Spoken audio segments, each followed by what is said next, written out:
गोटे गुरुत्वपूर्ण कथा आज प्रेस मीट आम संघ भवन में विजु जनता दल तरफ आपण जानती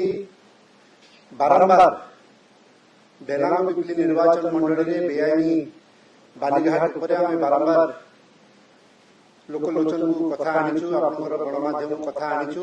सोशल मीडिया टू नहीं लाइव पर्यंत आम देखु किंतु बारंबार ये बालीघाट रे बाली चोरा चालान जारी रही है 11 तारीख 11 मार्च 2026 राति 12टा पर जिते पुरी माइनिंग ऑफिसर समीर कुमार मिश्र जो नुआ शासन में बेआईनी बालीघाट चोरा चालान खबर पाई पुलिस प्रशासन सहयोग से घाट को जाऊले रास्ता अटकई पत्थर रखिकी ऊपर आक्रमण होता गाड़ी ग्लास भांगी देते परवर्ती समय से थाना आसिकी तार अभियोग वीडियो माध्यम वीडियो देखुए on duty officer mining officer Samir Mishra जो जाते नुआ शासन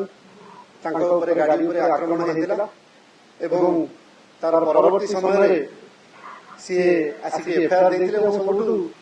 आश्चर्य कथा होची जे से पुलिस प्रशासन सहयोग नहीं पुलिस उपस्थिति जाइले जो बेआईनी बालीघाट को सेतबेले पुलिस उपस्थिति आक्रमण होता और घटना घटवार पाखापाखि 40 घंटा ऊर्ध समय है वर्तमान सुधा किसी कार्यानुष्ठान नि पुलिस प्रशासन तरफ जदि देखिए रिक्वेस्ट करी माइनिंग ऑफिसर समीर बाबूर ऑडियो को बजाय से कौन कहते दयाकर शुणु डायरेक्ट ये लोकटी कहूची कैमेरा को भांगी फोपाड़ी देले तमे और जीवन नहीं ये लोकटी कहार शक्ति रे बड़वान हेछि ना आपण अनुसंधान करंतु देखिबे आपण जानिबे ये आकर कोन रहिछि ये बीजेपी रो जने फ्रंट वर्कर आंकर परिवार सदस्य मध्य लोक प्रतिनिधि भाव में वर्तमान नुआ शासन दायित्व रे अछंती ये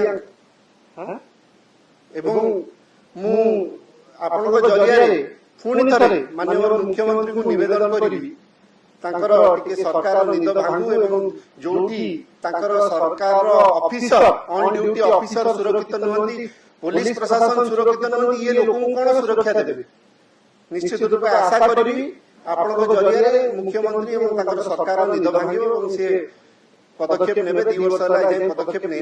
आशा करू नेबे। देश विदेश कोण अनुकोण टेक्निक खबर देखंतु आम सह यूट्यूब फेसबुक और इंस्टाग्राम रे आमको देखंतु लाइक शेयर और सब्सक्राइब करने को आद्यम भूलंतुनी।